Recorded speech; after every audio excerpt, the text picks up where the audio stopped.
You're listening to WTJU Charlottesville. The Kluge-Ruhe Aboriginal Art Collection is hosting a children's printmaking workshop on Saturday, January 18th from 11 a.m. to 1 p.m. For arts this week, we spoke to the workshop's instructor, Josef Beery. My name is Josef Beery, and I am a printmaker. I do most of my printmaking at the Center for the Book, which is part of the Virginia Humanities. And we have studios and classroom space in the old Jefferson High School downtown Charlottesville. The Kluge-Ruhe is a fabulous museum of Indigenous art from Australia. They are doing a show about Indigenous artists in Australia and printmaking. And as part of their outreach, they asked me to come in and introduce children to printmaking. It's a very kind of unusual combination because you wouldn't normally associate printmaking with what had been called the Aboriginal artists of Australia, who are known most often for their dot paintings, for their dream work, for their decorative pattern making on didgeridoos and other kinds of very natural objects. It's a very important history, cultural tradition, but there was no printmaking.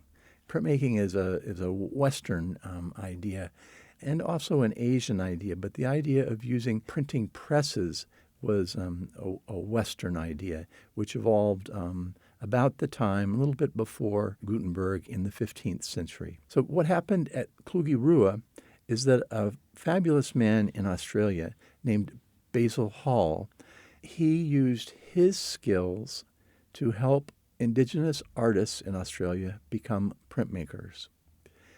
Very complicated because it's a real cultural mashup of European printing technology and Australian Indigenous art traditions, which really have almost nothing in common.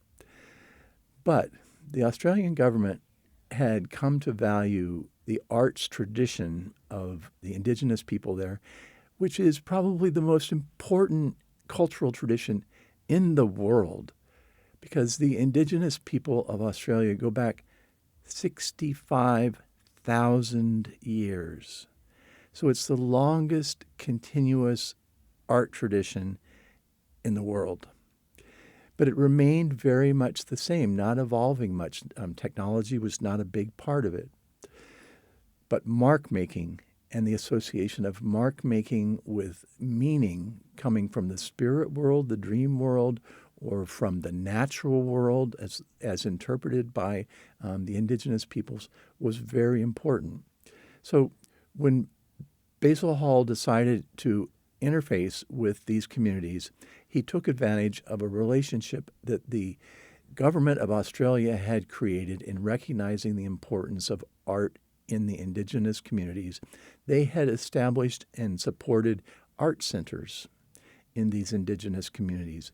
And at that time, they sort of discovered acrylic painting, and a lot of stuff was happening with the colors from their traditions, which came from soil-based colors, ochres, and Basil decided to hop on that. And what he did is he started going to these art centers and encouraging these artists to create plates, which could then be taken back to his big city studios and used to create prints. And the plates that were being created were intaglio plates, which are plates which are etched with acid. How would Indigenous people do this? Well, a plate, which was a piece of metal, most often a piece of copper, would be covered with a ground, and the artist would make scratches into that ground. The ground is soft, and scratching is a very traditional form of mark making for the Indigenous people of Australia. So it was a very natural connection.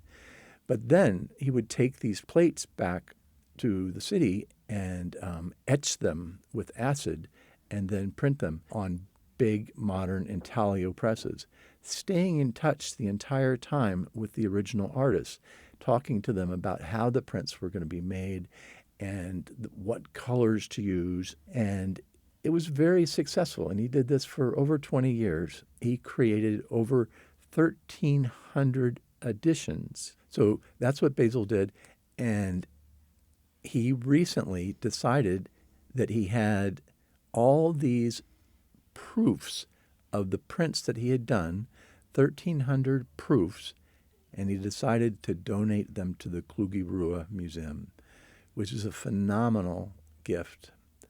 The museum is rather small in terms of gallery space, and so they exhibit a few at a time. And right now they have a wonderful show called Shifting Ground, which closes on March 3rd.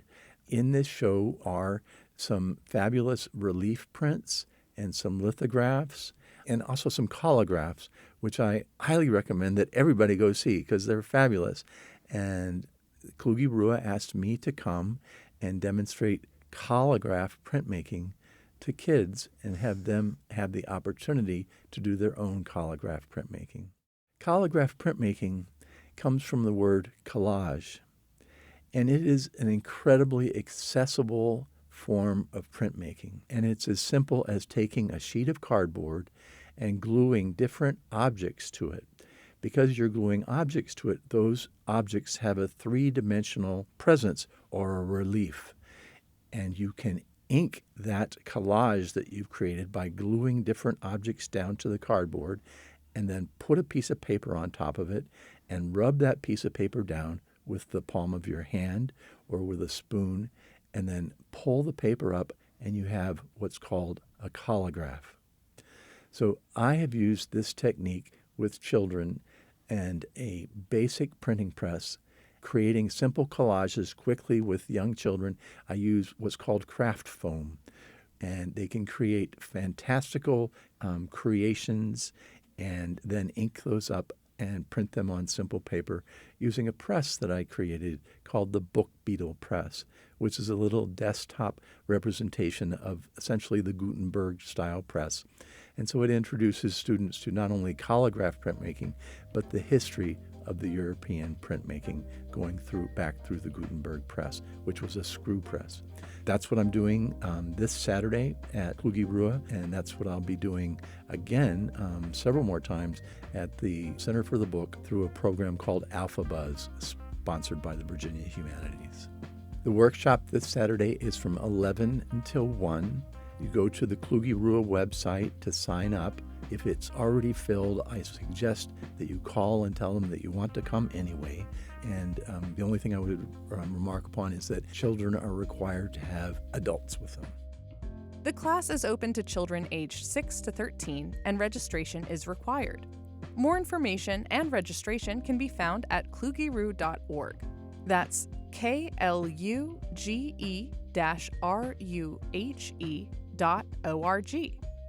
Arts This Week is supported by the UVA Arts Council and Piedmont Virginia Community College. PVCC Arts presents a rich array of dance, music, theater, and visual arts programming. Learn more at pvcc.edu. For WTJU, I'm Sage Tangway.